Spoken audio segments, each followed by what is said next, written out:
பாருங்கள் தனஞ்சயன் சார் அவங்க. நான் வந்து வந்தோன்னே அவங்க அதான் சொன்னாங்க, நான் இப்போ ஒரு கரான்னு ஒரு படம் பண்ணியிருக்கேன், அதில் நான் தான் மெயின் வில்லனாக நடிச்சிருக்கேன். அதில் வந்து வந்தோடனே சொன்னாங்க, ஏன்பா நீ என்ன ரஜினி சாரோட க்ளோன் மாதிரியே இருந்தது அந்த படம், நான் பார்த்தேன் அப்படியே இருக்குன்னு.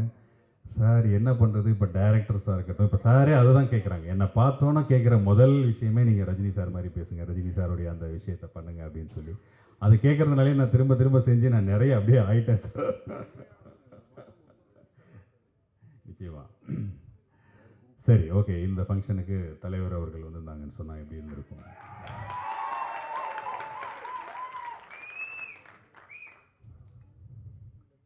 இங்கே வருகை தந்திருக்கும் பெரியவர்களே, தாய்மார்களே, பத்திரிகை சகோதர சகோதரிகளே, என்னுடைய இனிய நண்பர், மதிப்புக்கும் மரியாதைக்கும் உரிய திருநாவுக்கரசு சார் அவர்களே, தனஞ்சயன் சார் அவர்களே, அத்தனை பேருக்கும் என்னுடைய நன்றியை தெரிவிச்சுக்கிறேன். வாங்கண்ணா, வணக்கங்கண்ணா.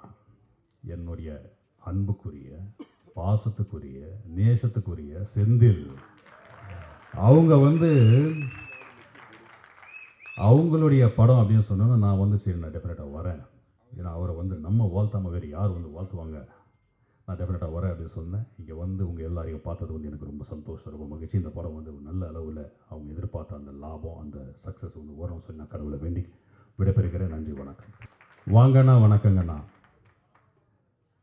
தளபதியுடைய ஃபேமஸான ஒரு பாடல்.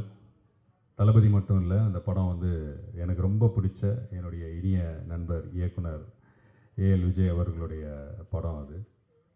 ஸோ இது வந்து ஒரு பொலிட்டிக்கல் மூவி, அரசியல் படமாக இந்த படம் வந்திருக்கு. அதிலும் தமிழ்நாட்டில் வந்து வாங்கண்ணா வணக்கங்கண்ணா, அண்ணன், அதாவது எப்படி ஒரு அண்ணா அப்படின்ற ஒரு வார்த்தையை வந்து புரட்சி தலைவர் எம்ஜிஆர் அவர்கள் கொண்டு போய் சேர்த்தாங்களோ, அண்ணா அப்படின்னோன்னா நமக்கு எம்ஜிஆர் அவர்கள் ஞாபகம் வரும், எம்ஜிஆர் அப்படின்னோன்னா அண்ணா அவர்கள் ஞாபகம் வரும். ஏன்னா அந்த வார்த்தையை அதிகமாக கொண்டு போய் மக்கள்கிட்ட அண்ணான்ற வார்த்தையவே கொண்டு போய் சேர்த்தவர் புரட்சி தலைவர்.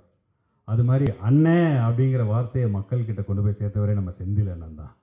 அண்ணே அப்படின்றதுனாலே போதும், அந்த வார்த்தைக்கு அவ்வளோ அழகு, அவ்வளோ இனிமையாக இருக்கும். அவர் தான் வந்து அந்த வார்த்தைக்கு ஒரு பிராண்ட் அம்பாசிடர் மாதிரி.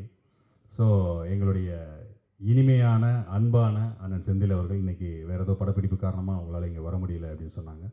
ஸோ அவங்களுக்காக நான் இந்த நிகழ்ச்சியில் வந்து அவங்க சார்பாகவே நான் வந்தேன்னு கூட நீங்கள் சொல்லலாம். அண்டு படத்துடைய ட்ரெய்லர் இது வந்து ஒரு பொலிட்டிக்கல் விஷயங்களை பேசுது. பாடல்கள், இசை, டான்ஸு எல்லாமே ஒரு புதிய டீம் அவங்களுடைய என்ன அவங்களுடைய எஃபர்ட்டை போட முடியுமோ, என்ன அவங்களுடைய பெஸ்ட்டை கொடுக்க முடியுமோ அந்த பெஸ்ட்டை வந்து இதில் செஞ்சுருக்கிறாங்க. ஸோ அவங்களுக்கு வந்து அவங்க எதிர்பார்த்த அளவிற்கு அது வியாபாரத்துலேயும் அது இருக்கணும் அப்படின்னு சொல்லி நான்